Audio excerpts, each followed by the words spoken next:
मोल मतलब तिल, जो हमारे शरीर पे ब्लैक कलर का डॉट डॉट टाइप के शेप में होता है उसे मोल कहते हैं, मतलब कि तिल। मोल इसका synonyms beauty spot, wart, hind sight या फिर डॉट कह सकते हैं। मोल का मतलब तिल, ब्यूटी स्पॉट का मतलब भी होता है तिल, और वर्ट मतलब होता है मस्सा, जो तिल की तरह ही होता है। ये या तो ब्लैक कलर में या फिर रेड कलर में भी होता है, तो तिल से थोड़ा बड़ा साइज का होता है, उसे मस्सा कहते हैं। हाइंड साइड का मतलब होता है मस्सा या फिर मस्सा, और डॉट का मतलब होता है बिंदी, मतलब बिंदी के शेप में होता है गोल गोल सा ब्लैक। तो इसका मोल का सिनोनिम्स या तो ब्यूटी स्पॉट या तो वर्ट या फिर हाइंड साइड या फिर डॉट। नेक्स्ट है ब्लड का मतलब होता है खून, और ब्लीडिंग हो रहा है मतलब कि खून बह रहा है, मतलब खून का बहना, इसे इंग्लिश में कहेंगे ब्लीडिंग होना। इसे एग्जाम्पल से समझ लेते हैं। If the bleeding persists take the child to a hospital. यदि खून जारी रहता है तो बच्चे को अस्पताल ले जाएं। If the bleeding persists take the child to a hospital. यदि खून जारी रहता है तो बच्चे को अस्पताल ले जाएं, मतलब कि हॉस्पिटल ले जाएं। नेक्स्ट है मॉर्न। मॉर्न का मतलब होता है शोक मनाना, मातम मनाना, मतलब किसी के मरने पर हम मातम मनाते हैं, शोक मनाते हैं। तो मॉर्न का सिनोनिम्स होगा बिकम सैड या फिर ग्रीव। ग्रीव का मतलब भी होता है शोक या फिर मातम, मतलब दुख होना, दुखी होना। तो मॉर्न इसका सिनोनिम्स बिकम सैड या फिर ग्रीव। नेक्स्ट है शेयर। शेयर का मतलब होता है कतरना या फिर कतरनी, जिसे कह सकते हैं, मतलब कि पेपर या कपड़े को या घास वगैरह को काटने वाले को शेयर कहते हैं, या तो क्लिपर्स कहते हैं या फिर सीजर्स कहते हैं।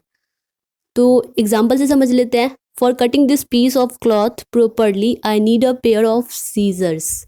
मतलब कपड़े के इस टुकड़े को काटने के लिए, या फिर इंग्लिश में है कि प्रॉपरली, मतलब कि ठीक से अच्छी तरह से काटने के लिए मुझे एक कैंची की एक जोड़ी की आवश्यकता है। For cutting this piece of cloth properly I need a pair of scissors. कपड़े के इस टुकड़े को काटने के लिए मुझे एक कैंची की एक जोड़ी की आवश्यकता है। तो अगर कोई पूछे शेयर, इसका सिनोनिम्स तो क्लिपर्स या फिर सीजर्स। नेक्स्ट है अगला है मो। मो का मतलब होता है घास काटना। मो मतलब घास काटना। एग्जाम्पल से समझ लेते हैं। यू कांट मो the grass if its weight. मतलब वेट का मतलब होता है गीला। तो यदि घास गीली है तो आप उसे काट नहीं सकते, मतलब उसे उखाड़ सकते हैं, उसे काट नहीं सकते, मतलब अच्छी शेप नहीं आएगी। यू कांट मो the grass if its weight. यदि घास गीली है तो आप उसे काट नहीं सकते। नेक्स्ट है नेक्स्ट इज स्लाइड।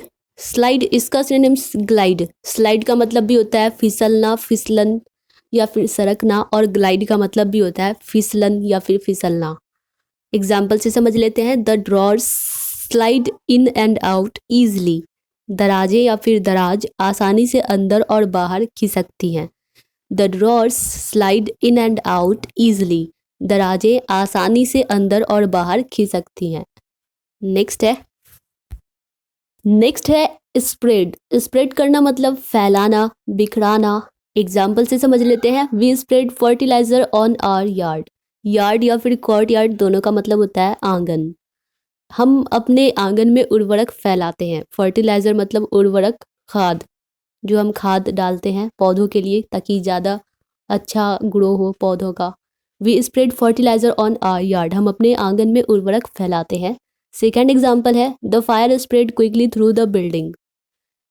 थ्रू मतलब होता है के माध्यम से, द्वारा या फिर से। The fire spread quickly through the building. आग तेजी से इमारत में फैल गई, यानी कि बिल्डिंग में फैल गई। The fire spread quickly through the building. आग तेजी से इमारत में फैल गई। नेक्स्ट है इनकरेज। इसे एनकरेज नहीं पढ़ेंगे, इसे पढ़ेंगे इनकरेज। IN encourage. इनकरेज करना मतलब प्रोत्साहित करना, हिम्मत बढ़ाना, हौसला बढ़ाना।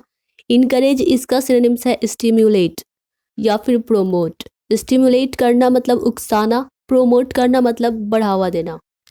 तो इनकरेज इसका सिनोनिम्स स्टिम्युलेट या फिर promote. Example, my teacher encouraged me in my studies. मेरे शिक्षक ने मुझे पढ़ाई में प्रोत्साहित किया, बढ़ावा दिया, आगे बढ़ाया, इनकरेज किया।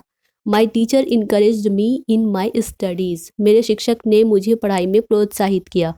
सेकेंड एग्जाम्पल है you must encourage him to try again.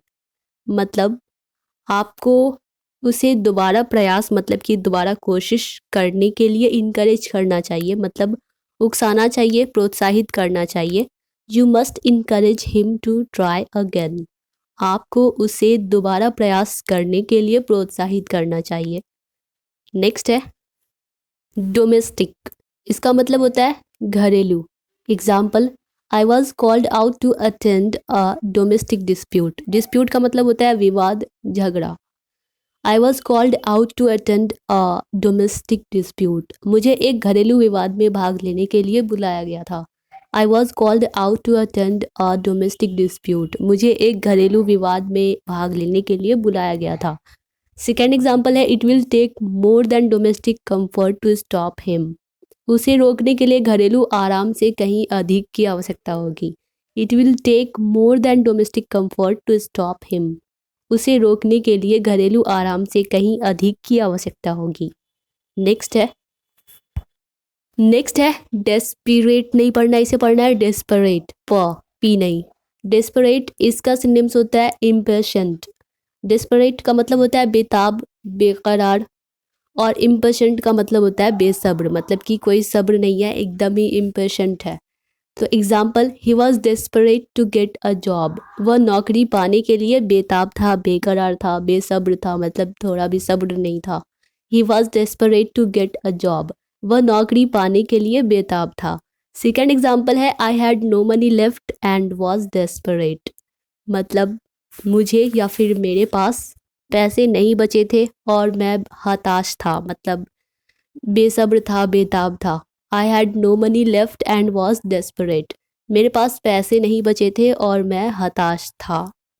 Next है, अब सारे वर्ड्स विदाउट एग्जाम्पल है।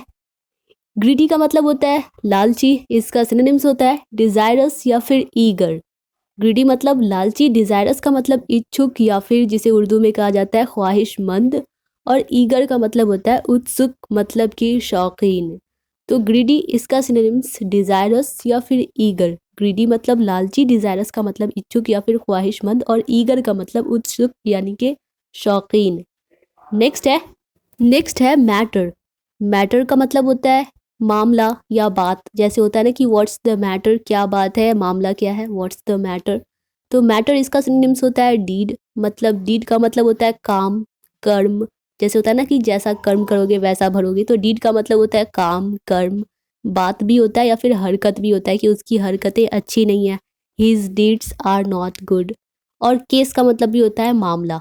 तो मैटर इसका सिनोनिम्स होगा डीड या फिर केस। मैटर का मतलब मामला या बात, डीड का मतलब काम, कर्म, बात या हरकत, और केस का मतलब होता है मामला।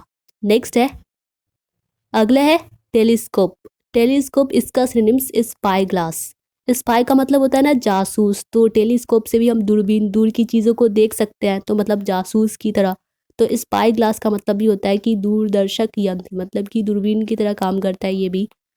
तो टेलीस्कोप इसका सेम वर्ड है स्पाई ग्लास, मतलब दूरबीन या फिर दूरदर्शक यंत्र। नेक्स्ट है, अगला है कलरफुल। इसका सिनोनिम्स ह्यूड। इसे हुएड नहीं पढ़ेंगे, इसे पढ़ेंगे HYOOD, ह्यूड। कलरफुल, ह्यूड। कलरफुल का मतलब होता है रंग बिरंगा या फिर रंगीन, और ह्यूड का मतलब होता है जस्ट लाइक पेंटेड, मतलब कि पेंट किया हुआ, रंगा हुआ।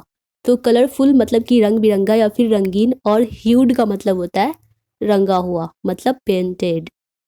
नेक्स्ट है फेंट। इसका सिनोनिम्स डिम या फिर डल या फिर लेजी भी हो सकता है। फेंट का मतलब होता है बेहोश होना। डिम का मतलब होता है धुंधला या अंधकार भी होता है। डिम का मतलब आंखों के सामने रोशनी चली जाती है, अंधेरा सा छा जाता है जब हम बेहोश होते हैं। तो डिम का मतलब होता है धुंधला, कमजोर, अंधकार। डल का मतलब होता है उदास, सुस्त या फिर आलसी भी होता है। तो फेंट इसका सिनोनिम्स होगा डिम या फिर डल। नेक्स्ट है, अगला है मिड डे। मिड डे का मतलब होता है दिन का जो आधा होता है, मतलब दोपहर का समय, उसे कहते हैं मिड डे। इसका सिनोनिम्स होगा नून डे या फिर नून या फिर नून टाइम, मतलब कि दोपहर का जो समय होता है वो नून टाइम हुआ, तो दोपहर। मिड डे का मतलब होता है दोपहर, नून डे मतलब दोपहर, नून मतलब भी दोपहर, और नून टाइम का मतलब भी दोपहर का समय या फिर दोपहर।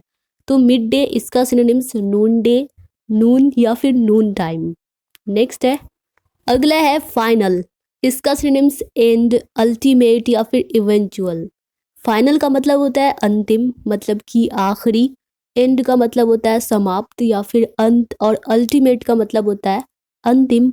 इवेंचुअल का मतलब भी होता है अंतिम। फाइनल, इसका सिनोनिम्स एंड, अल्टीमेट या फिर इवेंचुअल, मतलब कि अंतिम, अंत, अंतिम या फिर अंतिम, आखिरी। नेक्स्ट है, अगला है एब्जॉर्ब। एब्जॉर्ब करना मतलब सोखना, सोख लेना।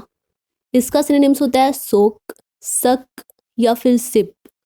एब्जॉर्ब का मतलब सोख लेना या सोखना। सोख करना मतलब एक तो होता है डुबाना या फिर तर करना, मतलब भिगोना, और दूसरा मतलब सोखना भी होता है सोख का मतलब। सक करना मतलब होता है चूसना, और सिप का मतलब भी होता है चुस्की, मतलब घूंट भी होता है। तो एब्जॉर्ब, इसका सिनोनिम्स सोक, सक या फिर सिप। नेक्स्ट है वीकली। वीकली का मतलब होता है साप्ताहिक, मतलब हफ्तेवार या हफ्तावार जिसे कहते हैं, मतलब 7 डे कंप्लीट होने पे कहते हैं मतलब वीकली उसे। तो वीकली का सिनोनिम 7 डे होगा या फिर हैप्डोमडल। हैप्डोमडल का मतलब भी होता है सप्ताह या फिर हफ्तेवार। तो वीकली का मतलब होता है साप्ताहिक, 7 डे मतलब 7 दिन, और हैप्डोमडल का मतलब होता है सप्ताह या हफ्तेवार। तो वीकली, 7 डे या फिर हैप्डोमडल। नेक्स्ट है ट्रिक। ट्रिक का मतलब होता है चाल, छल, तरीका या कोई तरकीब। इसका सिनोनिम्स होगा आर्टफुलनेस या फिर होक्स या फिर चीटिंग। मतलब ट्रिक का मतलब होता है चाल, छल, तरीका या तरकीब। आर्टफुलनेस का मतलब होता है चालाकी, और होक्स का मतलब होता है छल। चीटिंग का मतलब होता है जालसाजी, मतलब किसी के साथ धोखा करना, किसी को चीट करना। तो ट्रिक, इसका सिनोनिम्स होगा आर्टफुलनेस, होक्स या फिर चीटिंग। डियर ऑल स्टूडेंट्स, अगर यह वीडियो आप लोगों के लिए थोड़ी सी भी हेल्पफुल रही हो, आप लोगों को पसंद आई हो, तो वीडियो को लाइक कर दीजिए। इस तरह की रेगुलर वीडियोस पाने के लिए चैनल को सब्सक्राइब भी कर लीजिए। मिलते हैं नेक्स्ट वीडियो में, तब तक के लिए bye bye and take care.